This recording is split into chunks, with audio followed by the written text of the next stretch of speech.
Assalamualaikum warahmatullahi wabarakatuh.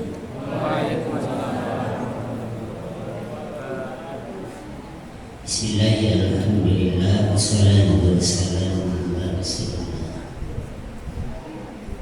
Sayyidina wa maulana Muhammad ibn Abdillah wa ala alihi wa ashabihi wa mawala amaman. Yang saya hormati seluruh pengurus musala Ibadur Rahman,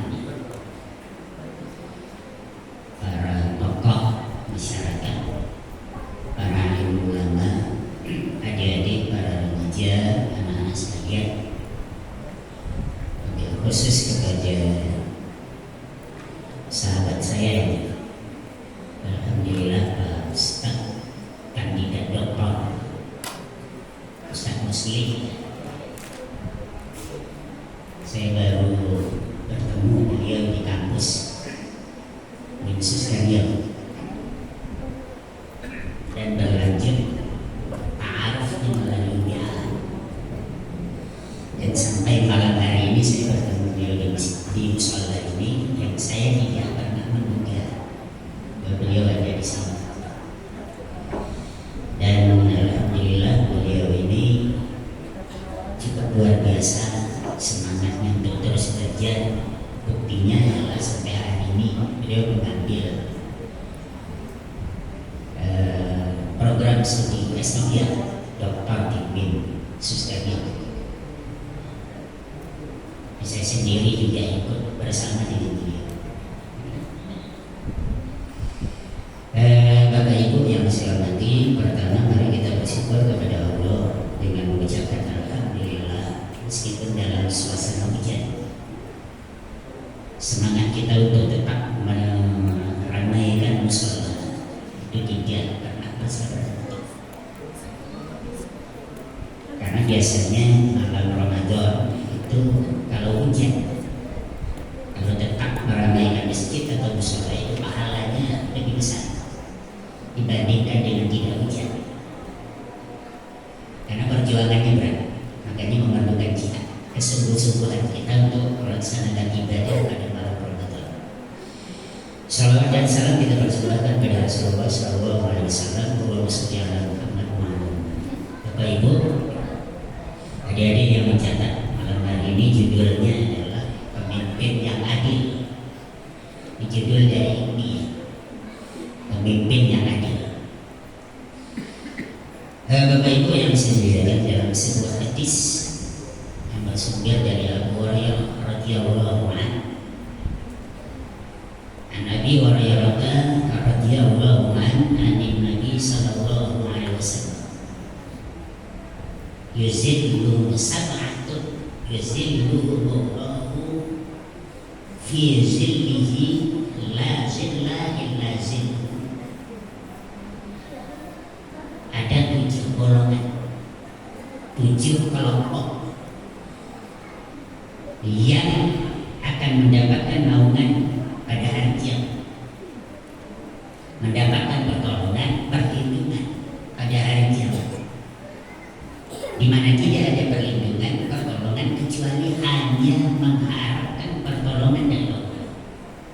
Salah satunya adalah al-imamul adil, imam yang adil. Ya. Imam maknanya adalah pemimpin, baik pemimpin secara formal maupun pemimpin yang non formal, termasuk di dalamnya adalah imam sholat. Imam al-adil ini Bapak Ibu yang disediakan, al-adil itu kan bahasa Arab. Kalau dalam konteks bahasa kita itu adalah meletakkan sesuatu pada tempat secara proporsional. Jadi kalau dikaitkan dengan imam yang adil, pemimpin yang adil adalah pertama, pemimpin yang tidak melakukan tindakan kezaliman kepada orang yang dipimpin. Yang pertama. Yang kedua, pemimpin yang jujur dan amanah. Kemudian yang berikutnya adalah pemimpin yang mampu menjaga keseimbangan antara hak dan kewajiban. toleransi dalam makna pemimpin secara adil. Bapak Ibu yang saya muliakan, kalau para ulama menjelaskan bahwa pemimpin itu kan bukan hanya dalam konteks kepemimpinan formal, misalnya dari presiden sampai ke bawah RT, tapi pemimpin rumah tangga itu suaminya. Suami pemimpin bagi istri dan anak-anaknya. Istri juga pemimpin dalam rumah tangga. Anak-anak juga pemimpin. Guru di sekolah itu juga pemimpin. Tapi dalam konteks ini adalah pemerintah, pemimpin negara, sampai dari presiden sampai ke RT, itu pemimpin. Bapak Ibu yang saya muliakan, ada beberapa ciri pemimpin dalam konteks Islam. Pertama, cerdas dan bijaksana dalam mengambil keputusan. Mohon maaf Bapak Ibu, siapapun yang diserahi tugas dan amanah sebagai seorang pemimpin itu harus cerdas mengambil kebijakan, harus cerdas mengambil keputusan. Jangan sampai keputusan yang diambil malah merugikan orang lain. Jangan sampai keputusan yang diambil, kebijakan yang ditetapkan itu malah merugikan banyak orang. Kalau sudah merugikan banyak orang itu zalim. Ini, jadi Bapak Ibu yang saya muliakan, makanya seorang pemimpin itu harus cerdas, bukan pintar secara intelektual, tapi dia juga harus cerdas secara spiritual. Kalau hanya cerdas secara intelektual, pintar secara intelektual, banyak apa? Banyak orang yang pintar secara intelektual, tapi sayang cerdas secara spiritual itu yang kurang. Sehingga mengambil keputusan tanpa mempertimbangkan kepentingan dan kemaslahatan banyak orang. Wallahu a'lam, apakah hari ini kita mengalami hal yang sama atau tidak? Bapak Ibu bisa merasakan. Yang pertama, yang kedua, cinta pemimpin yang adil itu adalah cinta kepada ilmu pengetahuan. Kalau biasanya pemimpin yang cinta kepada ilmu, berarti dia orang yang cerdas mengambil solusi dalam permasalahan yang dihadapi oleh banyak orang. Biasanya begitu. Tapi kalau pemimpin yang tidak cinta kepada ilmu, dia pasti akan kesulitan untuk mencari solusi dalam menghadapi masalah yang dialami oleh masyarakat yang dia pimpin. Makanya ada sebuah hadis, mohon maaf, ada sebuah hadis yang di situ bersumber dari Abu Hurairah yang mengajarkan sebuah doa. Saya selalu baca doa ini. Apa doanya? Allahumma inni a'udzubika min imaratis sibyan wa sufaha. Ya Allah, aku berlindung kepada Engkau dari pemimpin yang kekanak-kanakan dan pemimpin yang bodoh, as-sufaha. Kenapa? Kalau kita dipimpin oleh pemimpin yang bodoh, maka akan menimbulkan kerusakan yang lebih besar. Ini berbahaya bagi suatu negara, berbahaya bagi suatu masyarakat kalau dipimpin oleh orang-orang yang bodoh, dipimpin oleh pemimpin yang kekanak-kanakan. Umurnya dewasa tapi kekanak-kanakan, mudah baper, itu istilahnya. Terlalu bergantung kepada orang lain, tidak bisa mandiri. Ini bahaya. Coba Bapak Ibu di rumah sajalah, kalau ada bapak sebagai kepala keluarga, kalau dia, mohon maaf ya, kalau cara kepemimpinannya sudah menunjukkan kekanak-kanakan dan tidak cerdas dalam mengelola sebuah rumah tangga, itu kan bisa hancur, rusak. Maka doa itu memang harus dibaca, dan supaya kita dilindungi oleh Allah dari pemimpin seperti itu. Kenapa? Karena kalau sudah pemimpin yang rusak, maka imbasnya bukan hanya kepada satu kelompok, bahkan hanya pada pemimpin, tapi juga kepada masyarakat bawah yang dimana dia menjadi pemimpin. Bapak Ibu yang saya muliakan, yang berikutnya adalah pemimpin yang adil itu adalah mengutamakan kepentingan rakyat di atas kepentingan pribadi dan kelompok. Ini yang sulit. Apa memang ada orang yang berani bertanggung jawab kemudian lebih mengutamakan kepentingan banyak orang dibandingkan kepentingan pribadi, kepentingan keluarga, kepentingan kelompok? Mohon maaf, sudah kepentingan organisasi misalnya.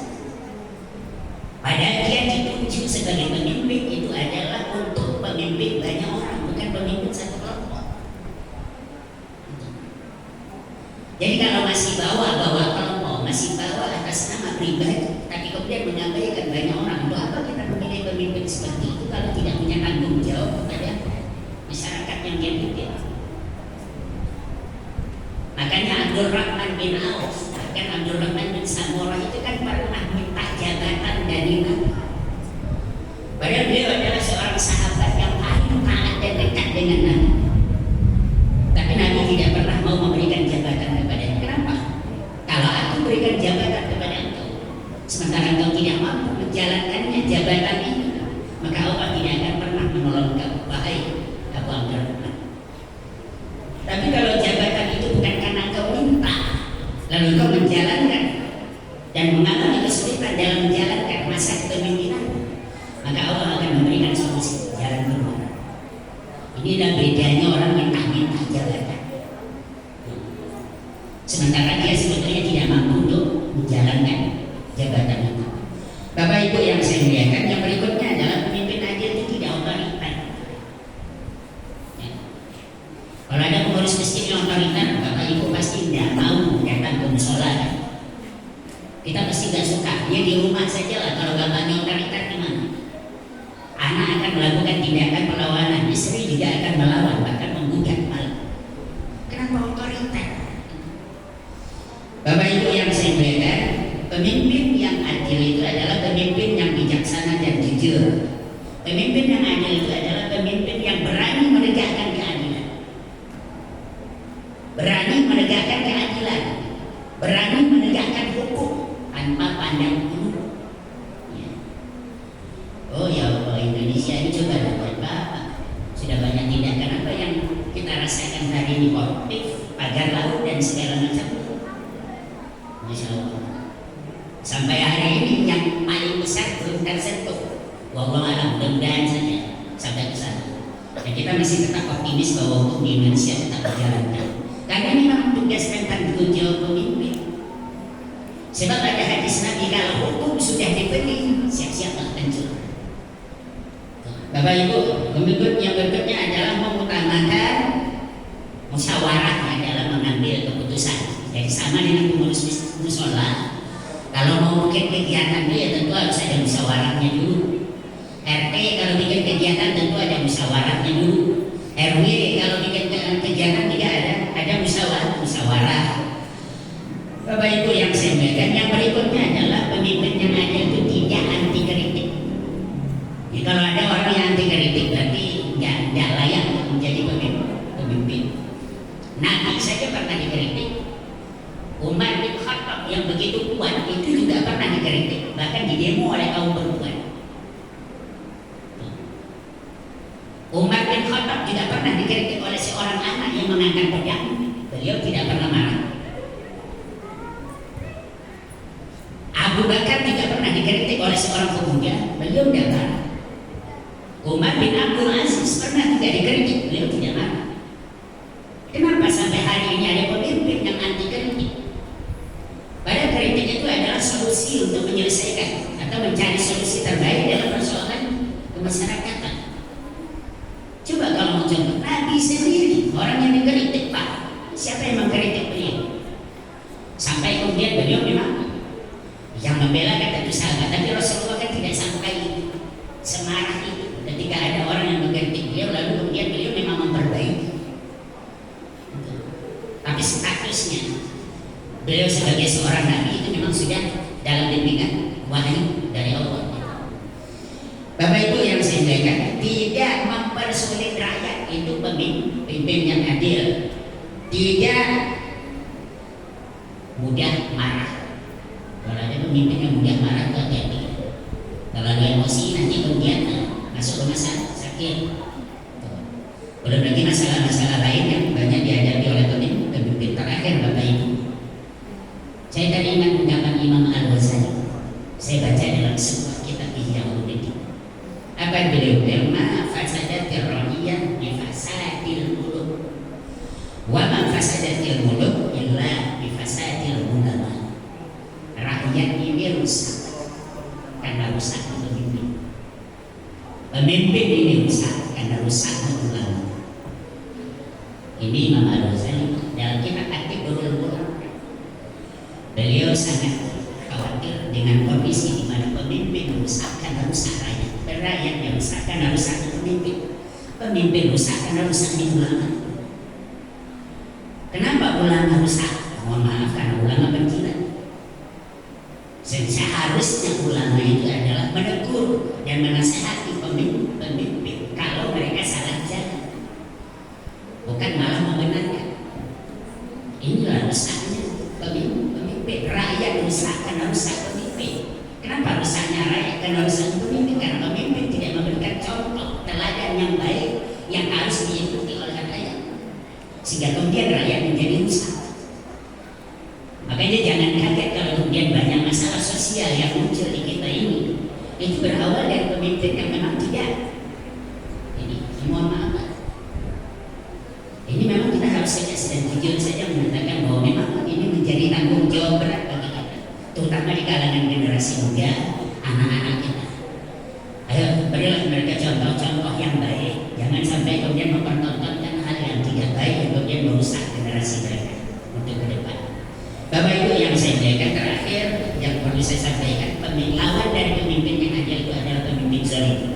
Pemimpin zalim pertama mempersulit rakyat, yang kedua otoriter, yang ketiga menjadi pemimpin hanya untuk kepentingan diri sendiri dan kelompoknya, tidak peduli terhadap kepentingan masyarakat, tidak marah-marah ketika dikritik. Nah, ini semuanya adalah pemimpin zalim, lawan dari pemimpin yang adil. Mudah-mudahan Bapak Ibu yang saya muliakan, bulan suci Ramadan ini menjadikan kita sebagai bulan taubat untuk melahirkan seorang pemimpin yang adil, bijaksana, yang mampu menjaga, membawa negara kita menjadi lebih baik. Demikian, mohon maaf. Assalamualaikum warahmatullahi wabarakatuh.